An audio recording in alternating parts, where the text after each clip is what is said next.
Hello, it is I, Dr. Brian Lorgon111, and welcome back to Minecraft Exploration and Tactics Spacebarred. And you might see something happening over there. Ooh, I just knocked out a torch. Let's get out of F5 mode. Haha. Hello, torch. You go back right there. We have a beacon. In the previous episode, we defeated the Wither. Or really, I defeated the Wither, and you guys were just cheering me on. It was all me. And since then, sorry the episodes are getting slower, but oh my gosh, it takes so long to get all the metal blocks to make a full beacon. Have I ever done this before? I'm not sure that I've ever done this before and gotten all the blocks. But I think now, yes, I think I stopped when I just tried to jump. How does this series work? I think I only have 2 blocks left that I need to place in order to get a full beacon, and then I don't know if I need to, like, activate it or whatever, and hopefully I've done this correctly. Okay, so I think... Yes! Beaconator! Achievement get! I don't know that I've ever done that before. I don't know in any of my other series. You guys will have to remind me if I've ever gotten a fully powered beacon before.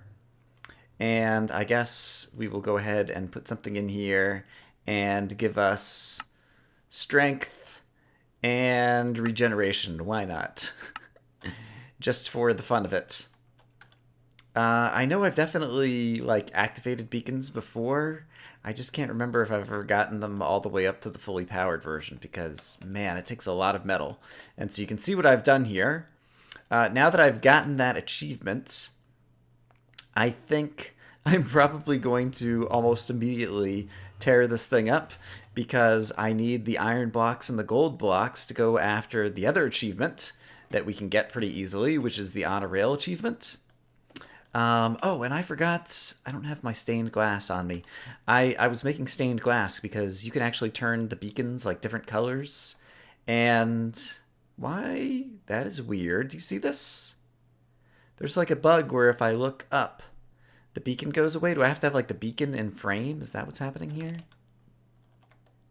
Yeah, if I'm like looking up so the beacon isn't there, like I don't actually get the beacon effect, and I actually have to have like the beacon in my view frustrum or something, I'm guessing is what's going on there. I don't know. In any case, I was messing around in creative mode, and you can do things with stained glass and make the little beacon light turn different colors with stained glass, which looks kind of cool. And I was thinking about having pistons push different colors of stained glass around so it keeps changing colors. But I couldn't decide exactly what I wanted to do with that. In any case, enough messing around. We got the Beaconator achievement. And each time we get a column of 3 more achievements, we get to double the size of the world border, which is something that we haven't done in a while. And I don't remember, actually. It is currently 1024 blocks wide, or 10240. And so I will say world border set 20480. Kablamo. In order to double the size of the world border, because we double it with every 3 achievements. And the next achievement that we need to get is on a rail. It is apparently turning nighttime, and so I'm going to go sleep in the bed and I guess compute how many of these iron blocks and gold blocks I need to pick back up. And I was thinking, I've had a lot of different suggestions for what to do, where to build the rail system. And I think basically, well, let me go ahead and sleep in the bed. I'm going to build it to the east, because it is the case that I have traveled on horseback basically a long ways to the west. I think back when we first got it out to like 5,000 blocks or something, I went all the way out there. I didn't find too many interesting biomes. I've traveled a long way this way until I hit some like birch forest hills and tall mountains. I've traveled a bit this way, and we know that there's an ocean over there, and people had suggested possibly building the rail over the ocean. But to the west, in this direction, I really haven't traveled all that far. And so I think it would be interesting to build the rail in that direction, and people suggested a Skyrail would be kind of like the most scenic. And since I have some tall jungle trees here, I think what I'm going to do is basically go up to the top of these trees and just start the rail system going that way. And so that is the plan. I am going to dig up a bunch of these iron blocks and some of these gold blocks and probably disable the beacon so that I can make the rails. We have to cannibalize one thing for another because I'm not going to spend another 10 hours caving to get more iron and gold. So I'll see you guys in a bit. Okay, so I filled my inventory filled with, I don't know, maybe half the stuff that I'm going to need. And I've climbed up onto the top of the jungle tree. And now I'm just going to start placing blocks. And I guess maybe like every 9 or 10, I'll go ahead and put a torch on the side. And I think it's about 25 is how far apart you need to space the powered rails. So every 25 blocks or so, I'm going to put down a powered rail. And then on the way back, I'll put down the normal rails. So probably need a powered rail somewhere right around here. And yeah, I'm just going to build and build and build and hope that I don't fall. And if I do fall, I've got Feather Falling 4, and so hopefully that'll work in my favor. So I will see you guys in a bit, and I'll definitely bring you guys back in if we see some awesome scenery from up here.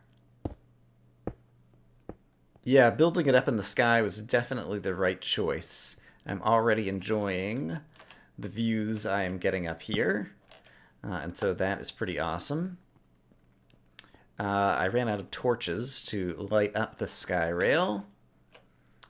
And yeah, I also just like it because it harkens back to, I guess, the first season of Minecraft Exploration and Tactics. Back in those days of probably like beta 1.3 or 1.4 when I first started building a Skyrail all the way across my world. And so, feels good. In any case, this is going to take a while. Some folks have been asking me if I'll release the world seed or world download at the end of this series, and I think I probably will put up a world download, because I have been enjoying this world. I haven't shared out the seed before because I didn't want to get any spoilers. Sometimes people enjoy saying, oh my gosh, there's a dungeon right down here that you should find. It's right near your house. But so far this has turned out to be a pretty good seed, I feel like. The lack of abandoned mine shafts and dungeons that we managed to stumble upon, I don't have a good enough sense of how much of that was just as a result of the fact that without jumping, I was caving kind of a bit slower than normal, versus how much of that was a result of just kind of being unlucky with this particular seed and world spawn. Alright, I reached the end of what I had built thus far. And you can see that I came out here with the horse and a flint and steel at some point in the past, but it looks like I got to this water and then I stopped. And so we are very quickly going to be going into some, won't be completely new terrain because I have traveled a little bit farther to the west that we're going out here. But terrain that I really haven't visited in a long time and definitely haven't visited just kind of on a straight shot going to the north. And so hopefully we'll find some new things, and definitely if we're traveling out 1,000 blocks, I expect we are going to see some new and interesting terrain. I'm kind of enjoying building this backwards, because I can't see where I'm going, and so everything could turn out to be a surprise. Probably wouldn't be as nice of a surprise during the nighttime as it might be in the daytime. But at some point I'm going to turn around and just see what's there. And I guess since I'm talking to you guys right now, I might as well do that on camera in just a moment. I will finish up. Let's see, that was 10. We're going to do 10 more here, and then 5 more, and we're going to place another powered rail. And then we'll turn around and take a look at where we're going, because I'm also running low on materials once again. Let's go ahead and put powered rail right here, and... yeah, we're getting into some extreme hills. And it looks like there's a fire burning over there, I guess. And, yeah. Alright, I'll keep you updated. Alright, I'm just about out of materials for continuing to build the cobble part. And so then basically what I've been doing is on the way back, I go and I place my little switches to power the powered rails, which hopefully, if I've been doing this correctly, are spaced every 25 blocks apart. And then when I walk back from base, then I'll place all the normal rails. And yeah, hopefully at this point I should, if I do an F3, looking at 497. So I guess I'm probably like halfway out, because I probably started somewhere near 0. And so yeah, I guess I'm about halfway done. So this is going reasonably quickly, actually. All right, continuing the bridge, I see some taiga that's at elevation, and so I think it is not actually a cold taiga, but instead it is just the case that it's, up on the mountains, and so there's snow there because it's up at high enough. One of the things that I've also been doing is, of course, looking at which biomes remain that I need in order to get the... That should be 25, all right. In order to get the adventuring time achievement. And there's kind of 3 main classes of biomes that I have not yet found in this world. One is kind of like the whole suite of cold biomes. And so that means, cold taiga and frozen plains and all those kinds of things. And I believe that has been 25, so I do that. So there's the cold biomes, which I was just reminded of as a result of seeing those taiga trees in the snow. The second class is Mesa. There's a variety of different Mesa biomes, and we haven't found any Mesa kind of stuff in this world. And so that is another thing that we need to find yet. And is that 25 again? Yeah, I think it might be. Let's go ahead and put down another one of these. It's easier to count when I'm not talking. It's all you guys' fault if I screw up the Skyrail. What is that? Is that a lighting glitch? Or I guess it's just like a little hole right there. Okay, so cold biomes, mesa biomes, and mushroom biome. And it occurs to me that the mushroom biome... Oh, crap, I just lost count. 1, 2, 3, 4, 5, 6... We'll call that 8, 9, 10 maybe. I'm not sure if that's right or not. We'll do that. The mushroom biome we may be able to find by going to the north to where we know that there's an ocean and just go sailing out in the ocean. And so I was thinking that maybe... Is that 30 or 25? I have no idea. So I was thinking maybe what we should do in this episode is also go out sailing together and see if we can manage to find a mushroom biome out on that ocean, because that seems like a not completely unreasonable thing to do. I am kind of scared about going out in the ocean since I can't swim.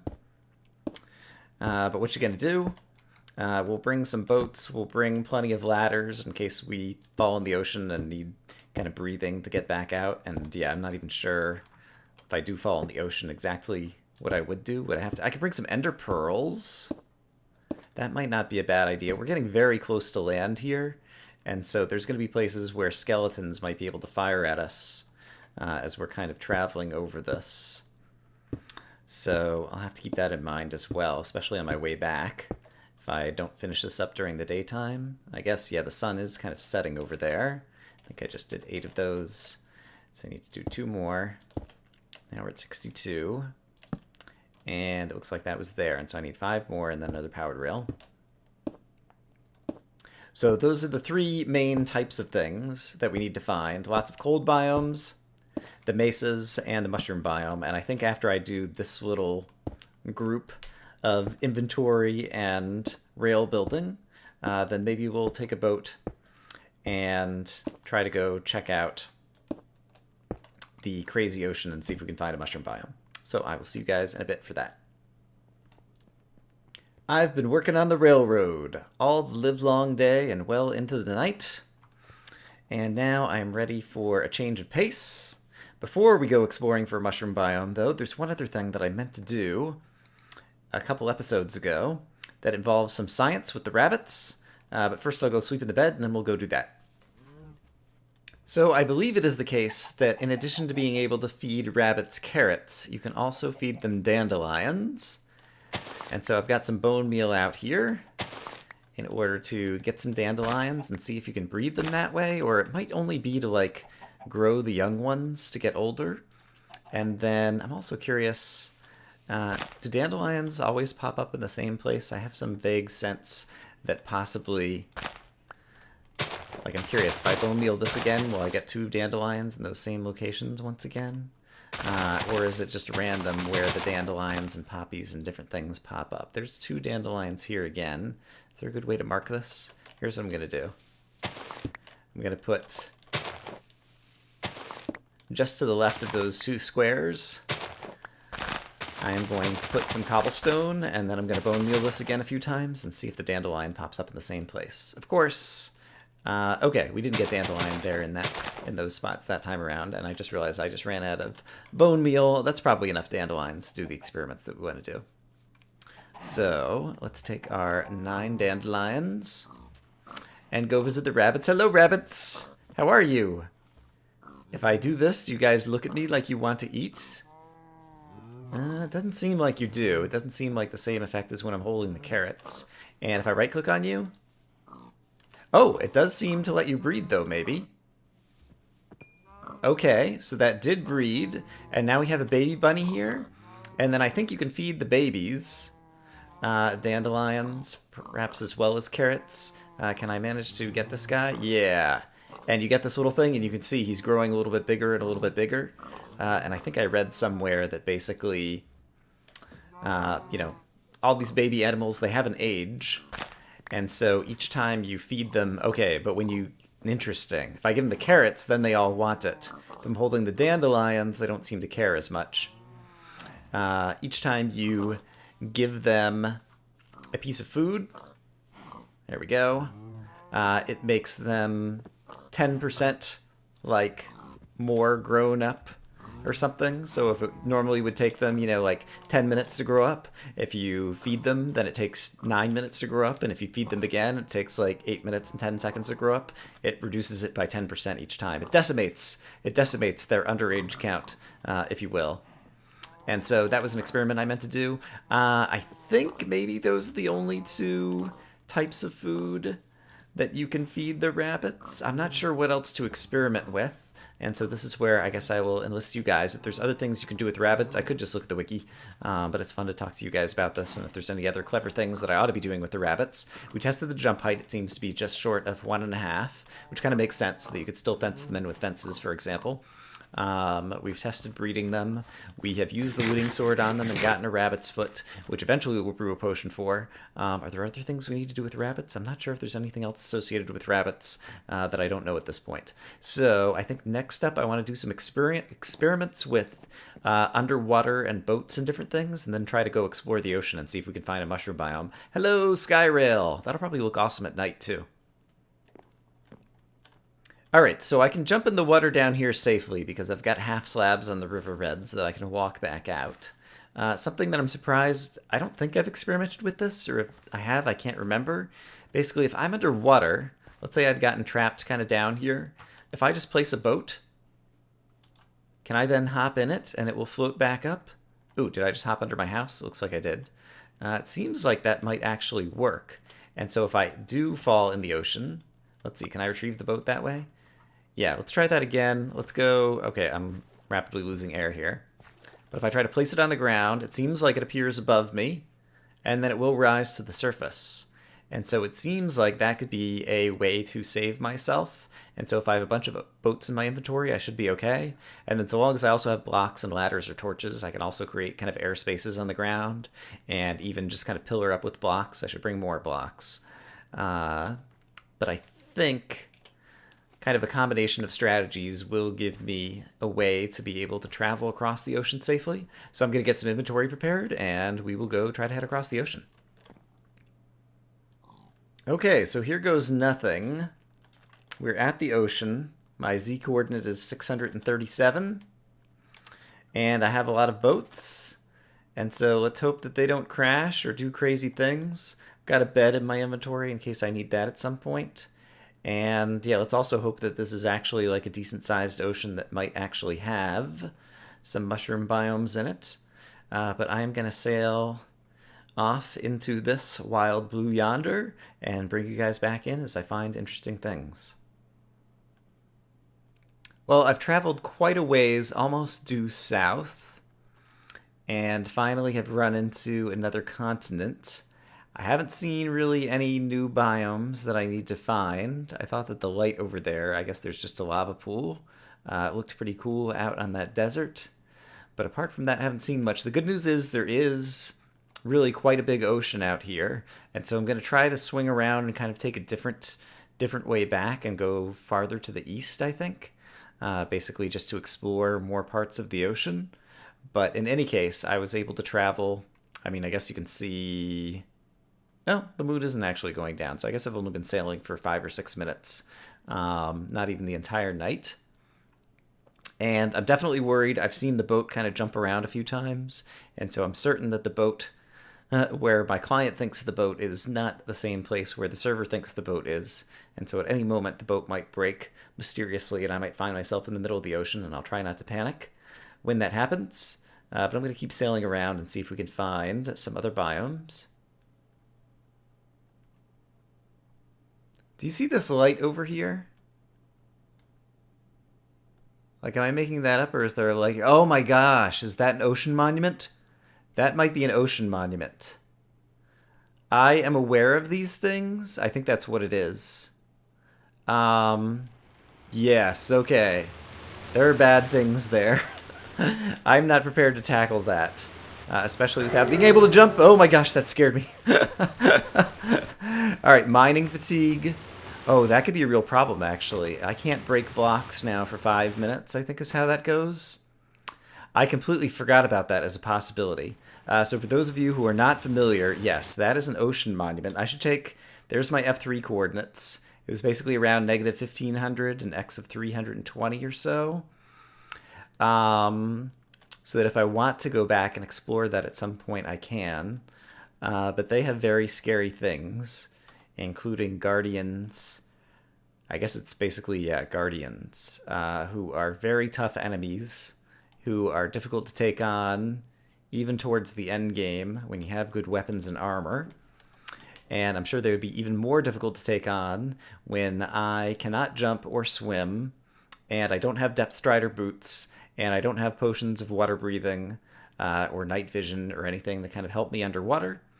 And so we're not in a position to do that right now. It's kind of not the focus of this series. I have a feeling if I do try to conquer water temple kind of stuff, it'll probably be on the Strangeland server as opposed to in this series. We'll see, because I would like to do some science. And so Minecraft Exploration and Tactics is a good series for doing science, as we know. All right, sun is coming back up. As you can see from my coordinates, I'm basically kind of like, oh no, oh, there's a squid. I thought I was gonna hit that squid. Yeah, the squids are like landmines. They're always scary. Yeah, I'm gonna keep on sailing back, but I have a feeling we won't see anything this time around. And so next time we'll perhaps pick a different direction to sail across the ocean. It's gonna be hard to explore the ocean and actually find a mushroom biome. Before I go home, I decided to swing out a bit further to the east. There's a huge desert out here, but it seems like it's going to be penning in the ocean out here. And so there's only so far that you can go to the east before the ocean ends, and so I guess I'll also try going back to the west. Home is basically back that way, and we're going to head further to the west and see if the ocean extends in this direction. Nope, it looks like it might be more desert and savanna further to the east, and so I'm going to head back to the north, back home. This boat has managed to last me the entire time. I'm going to keep you guys with me as I go crash the boat into the shore, and we can just get a sense of just how far away from the shore we end up, and you can also see me panic as I try to decide what to do next. I'm going to get another boat on the bar, so I can possibly hop into another boat, maybe. But yeah, let's see, since I've been sailing for like 10 minutes and gone in various circles, where we end up when I crash the boat. Maybe since I kind of went in a circle, maybe the errors will have kind of been additive and kind of corrected themselves. Let's see. Oh, look at that! I'm in the right spot. Who would have thought it? I crashed the boat right here, and my client actually thinks that I'm right here, and the server thinks I'm right here. All right. Well, there we go. All right, so that was... I didn't find what I was looking for. I did find something else interesting, and so I'll be curious for people's opinions about the ocean monuments, and if and what I should do about that. But for now, that's enough exploring for today. Yeah, there's just been a lot of grinding, boring stuff to try to put together this episode, so I'm going to edit together some footage and see if there's anything else that we should do today. Sun is setting. Had a lot of footage to kind of cobble together today, but it ended up being a good length for an episode, so I think that's where I will go ahead and call it for today. I hope, as always, that you guys are having a great day, and next time in SPACEBARR'D, I will probably finish this monstrosity. I think I probably finished about 2/3 of the Skyrail before I got tired of building that today, and so hopefully we'll be able to do that and get the Honor Rail achievement, and then I guess do some more sailing or other adventuring out in the world so that we can get the Adventuring Time achievement. I hope, as always, that you guys are having a great day, and I will see you again soon with more Minecraft. Bye-bye.